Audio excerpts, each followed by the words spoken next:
Evan Longoria turned back the clock and had one of the better performances probably of his career and certainly of his time with the San Francisco Giants, which has now been quite a while. So we're going to break down vintage Evan Longoria and talk about the very real possibility that they could choose to have him back next year, even though they're not obligated to do so. So all of that is next.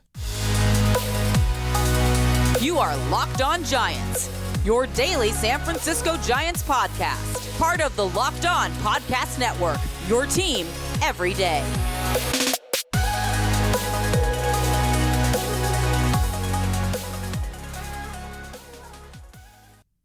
Hello and welcome to Locked On Giants, part of the Locked On Podcast Network, where it's your team every day. My name is Ben Kaspick, and on this show we provide daily episodes Monday through Friday, talking about the San Francisco Giants in a way that's data-driven and rational, but also simple, passionate, and accessible to all. I'm a former contributor for the baseball statistics and analysis websites Beyond the Box Score and Rotographs. I've been podcasting about the Giants since 2015, and I'm a lifelong fan. Thank you for making Locked On Giants your first listen every day. We're free and available wherever you get podcasts. And coming up on today's show, I want to first start by talking about Evan Longoria and just the crazy good performance that he had in this much-needed win against the Colorado Rockies on Sunday. Giants avoiding the sweep. So all in all, it was a bad series for the Giants. In the position that they're in, they cannot afford to go and play a below 500 team and lose 2 out of 3. And so we'll get into their position in the standings, how they're back to being below 500 and what their playoff odds are. But I do just want to talk about Evan Longoria and the individual game he had. And it started off with a bang. He almost hit a home run. I think it was his first at bat, but he hit a ball that couldn't have been closer to being a home run down the left field line.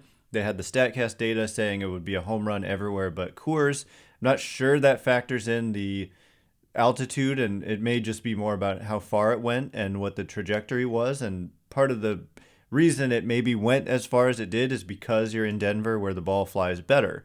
So there's a lot of misconceptions out there with the StatCast stuff, and I think that's one of them. But regardless, he hit it well, and then later in the game he hit a grand slam when it was 2-2 and it made it 6-2. Believe it or not, it was his first grand slam since 2013. This is a guy who's been playing since 2008. He's been with the Giants since 2018, and it's kind of crazy. It's an oddity because he's hit in his career 328 home runs. He's hit a heck of a lot since 2013, but no grand slams. Kind of an oddity as opposed to like meaningful. But regardless, he picked a good time for it. Giants needed it, and they needed every run because 6-2 turned into 6-6, and then they took an 8-6 lead in extra innings, and then they gave up 2 runs. Bullpen problems. Junis was good, but the bullpen, again, not so good. But it wasn't just the offense for Evan Longoria, who had 3 hits in this game, and he drew a walk, but it was the defense. And that has always been such an important part of his value to the Giants, specifically in the last couple of years, because every time he's out, we talk about how when he comes back, he's going to stabilize the defense. And he absolutely does. They don't have a good third base defender currently on the roster besides him. And in terms of guys they could call up and guys who could make an impact with the bat or at least be decent with the bat, I think Casey Schmidt is coming down the line and he's in Double-A now, but he's not ready. But eventually he can be a plus defender and perhaps hopefully take over that position. But for now, Evan Longoria is the best option the Giants have. And the reality is he's going to turn 37 years old right around when the season ends on October 7th. So 37 years old. And yet there is a very real possibility. Oh, and I didn't even mention, hold on. The defense, not only was it stabilizing, he made a couple of spectacular plays. The barehanded play, I can't remember what inning it was, might have been bottom of the 9th, on a fast runner. It was a high chopper, and it was one of the more incredible plays you'll ever see. Like, you couldn't possibly do it any better than he did it. He caught the barehand, like, as he was winding up his throw, and it was a super high chopper. It was way up there, and he caught it with his bare hand, mid kind of motion for throwing to first, and then he just fired a rocket to first and got the runner by a half step. So you just couldn't do it any better, and it was just incredibly important in a late tie game, I believe was the situation, to get that guy out. Leadoff runner was enormous. Yeah, Duvall was on the mound. I do believe it was the bottom of the ninth in a tie game. And so that was huge. He also made the game-ending tag, which was, it took extraordinary effort to make that play. He kind of went out to get the ball, didn't stay back at third, went out to get it with the idea that if he caught it and kind of swiped at the guy's legs as he was sliding in, that would be his best chance. And they got him. He was called safe, but it went to replay review, and miraculously the Giants caught a break with the replay. I didn't really see him as out, but they called him out, and it was a huge play.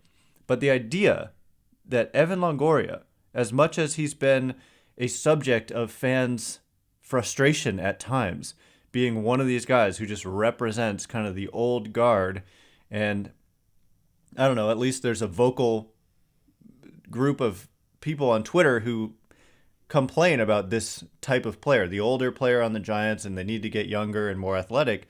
That may be true, but also, is it possible or even likely that Evan Longoria, they're actually going to choose to bring him back next year, even though they're not obligated to do so? I'm going to get into what I think is likely and what I think is what they should do, what I think they will do and what I think they should do next. But first, betonline.net is the fastest and the easiest way to check in on all your betting needs. Find all your favorite sports and events at the #1 online source for odds, lines, and games. Find reviews and news of every league, including Major League Baseball, NFL, NBA, NHL, combat sports, esports, and even golf. BetOnline continues to be the top online resource for all your sports wagering information, from live in-game betting, scores, and podcasts. They have you covered.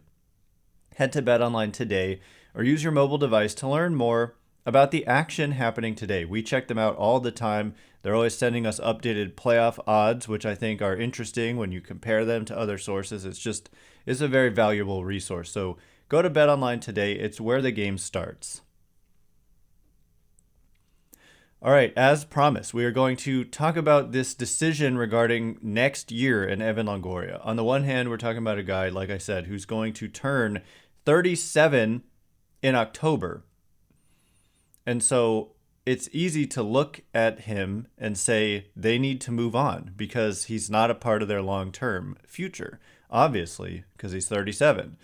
But I think that this front office doesn't really view each season that way, and I understand why. They kind of view it as one season at a time. They worry about 2023 in 2023 and in the offseason preceding 2023. They don't so much think about, oh man, all of our players are old and that's bad for the future. Because, and this is what I keep saying, kind of this year has come up a lot, they kind of, Farhan Zaidi will even say that. He says this all the time when he's like asked to describe this team, or maybe he just volunteers this kind of analysis of the team, that they continue to be a team in transition. That's the word that he uses all the time. And it's kind of like, instead of calling it a rebuild, because clearly it's not, right? That's the thing. People wanted to label it a rebuild, but then boom, they just out of the blue like win 107 games, because they're not tearing it down to the point where you're the Pirates or the Royals or whatever, and you're just rolling out there with a bunch of no names and kind of hoping that somebody becomes something, and that you're just playing younger players, like a whole roster of guys like David VR maybe, who did well in the minors, but just, quad A players. I'm not labeling VR that yet, but Mac Williamson, just a whole roster of that type of guy. But they don't want to do that. They want to stay competitive. The whole idea when Farhan Zaidi came in was like, we want to be competitive every year as deep into the season as possible. And there's a whole macro analysis we can do, in that 2019 was actually somewhat intriguing given it was year one and nobody expected anything. They had some bright moments. They had some players emerge. And 2020, they showed a lot of improvement under the new coaching staff. It was a short season, but they were really, really improved offensively. And 2021, boom, 107 wins, most in franchise history. 2022, you can say, like, as disappointing as it's been, it's kind of disappointing in the context that last year happened, and this is much worse, and also disappointing in the context that it's this many years into the Zaidi era, and we're still kind of in this position where they're relying on these older players who were here already when he took over. And a lot of people, including myself, thought that for this team to finally get good again, it was going to involve getting rid of these older players and having younger talent. But the point I'm trying to make is that how do you do that? You either, I mean, you could have like sold off every last asset you had for younger talent, but I think it's important to remember teams aren't offering elite young talent in trades for your older players. Like, it's hard to, these are the most valued assets in the game, are these young talented players. And so I think also that the league has kind of gotten more smart about this in the last 5 to 10 years, where it used to be you could kind of fleece some teams and you could trade them a guy who, like Matt Kemp, like the Dodgers did with Matt Kemp. He was perceived to be a great player by some, but more analytically driven analysts would point out that he was such a bad defensive player that it really limited his value. And yet the Dodgers traded Matt Kemp and they got a young Yasmani Grandal out of it, which ended up being a heist by the Dodgers. And that was the Andrew Friedman, Farhan Zaidi Dodgers, I believe, who made, like, I think they were already in those positions with LA when that deal was made. And so my point is those deals are harder to come by. And in the meantime, I think the Giants right now and every year, they want to be as good as possible, but also provide room for like their own young talent to come up and get opportunities and become those impact players who are young that we've been clamoring for. And to an extent, it's happened with some guys like Logan Webb and Joey Bart for his improvements in the second half, and Camilo Doval for his improvements, Tyro Estrada and his emergence, not a star, but clearly a useful, somewhat everyday player on the Giants. And so I think they're going to that is continuing to be the plan each and every year. And in the meantime, when you can bring back an older player like Evan Longoria, despite his age, who's been productive, right? So in the last 3 years with the Giants, and one of those years being the COVID year, so it wasn't a full season, Longoria has a 116 overall weighted runs created plus 3.8 Fangraphs wins above replacement in 700 plate appearances. So that is, I mean, it's 194 games. And so it's just over a full season. Nobody plays 162 anymore, but just kind of quick math, that's over a 3-WAR pace, which is significantly better than average when he's been on the field. And that's since 2020 when he didn't have a particularly great year. So if we just look at 2021 and 2022 combined, it's 141 games. That's more like a full season. And a 126 weighted runs created plus, meaning about 26 percentage points above league average offensively, 260 average, 346 on base, 485 slugging. There's just nothing bad about that at all. It's significantly better than average. And yeah, it's 3.1 Fangraphs wins above replacement in 141 games. So that is absolutely a pace that you can get behind and production that you can get behind despite his age. Like, that's the thing, is we have, I don't want to call them biases necessarily, but they are. When we think about, because we know like who he is and his track record and the previous years with the Giants and what his age is, we kind of judge the production differently. But if this was a young player doing this, and imagine, instead of these old player type injuries where he's just blowing out his hamstring left and right, it's more like a fluke injury where you got hit by a pitch in the hand and you had to miss the same amount of time. We would think about this production entirely differently and be extremely excited about it. So I think, yes, if you project 5 years into the future, certainly 10 years into the future, Evan Longoria is not a part of this team. But in the immediate present, and also maybe looking to next year, this is production they will take, even if he's not on the field all the time. And so that is why I do believe there is a very real possibility that he is going to be back next year, even though they don't have to bring him back. So there's a $13 million club option So on the one hand, your reaction might be that's too much. $13 million for a guy who's going to be 37. They could just let him go. Why not just let him go? Well, the significant point is that there's a $5 million buyout. And so it's actually only an $8 million decision.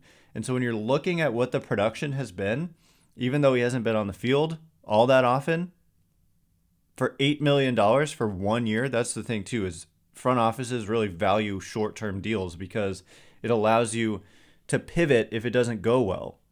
And it might not go well when you're dealing with a guy who's 37. But he's also friends with Gabe Kapler. They played together in Tampa.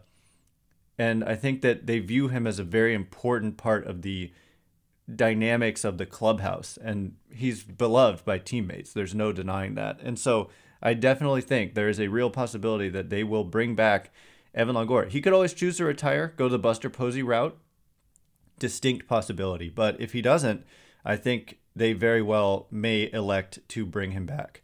So coming up next, I want to get into a couple moments from this game, specifically a decision to bunt in extra innings and whether or not it was the right call. It worked, but was it the right call?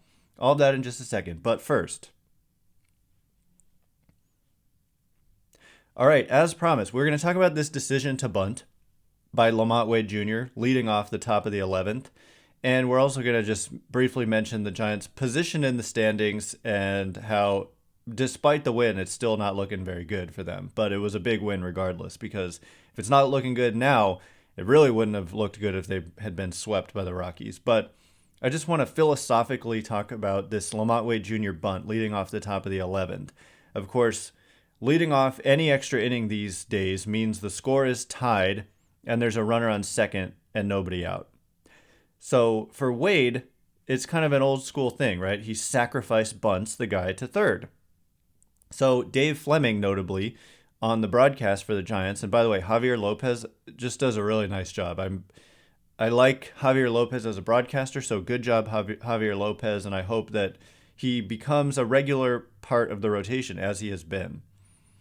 So good job for the night train. But Lamont Wade, Dave Fleming hated the bunt. He was very clear about how he wasn't sure that it was the right move. And I totally 100% agree, especially in Denver. My goodness, it's one thing if you're playing in, San Francisco, or obviously you'd never be the road team in San Francisco, but if you're playing in whatever the next most difficult park to hit in is, that's one thing. But you're playing in Denver.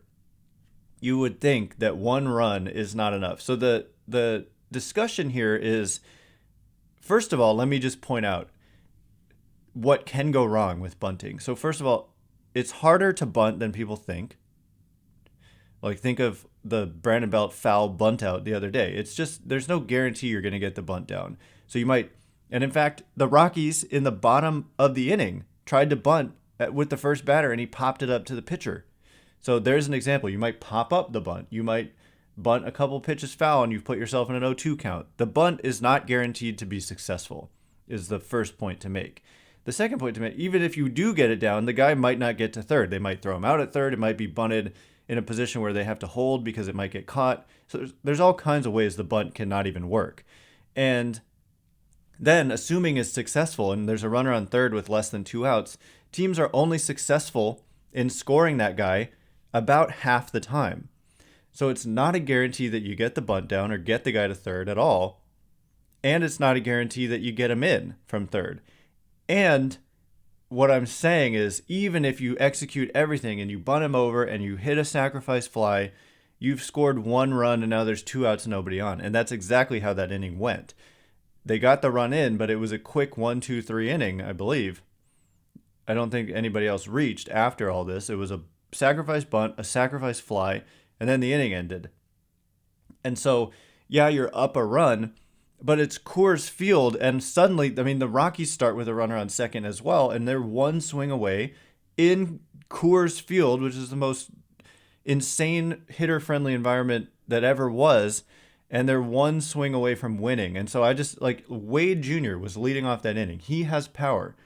There's so many things you can do if you swing the bat that would allow you to get the guy over just at minimum. If you hit a deep enough fly ball, if you hit a ground ball to the right side, if there's a wild pitch, if you walk and then somebody else does something.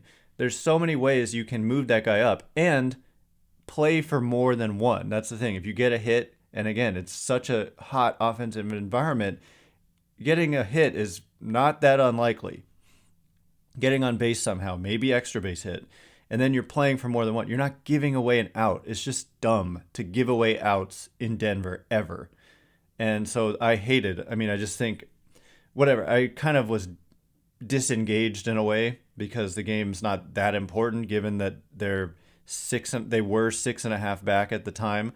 But I don't think it was a good play. So I just wanted to take that opportunity to discuss philosophically. It ended up working out, but that doesn't mean it was a good play. And the Rockies tried to bunt themselves, which I thought was kind of dumb. And again, the guy popped it up. Then there was a fly ball to right, and they threw him out at third on a double play. Wade to Longoria, who made that tag I was talking about earlier. So anyway, just wanted to discuss that. Let me know your thoughts if you disagree or agree in the comments or on Twitter. But briefly, the Giants with the win, 1 game under 500. They had a 5-game winning streak. They followed it up with a 4-game losing streak, and then they prevented a 5-game losing streak with the win yesterday.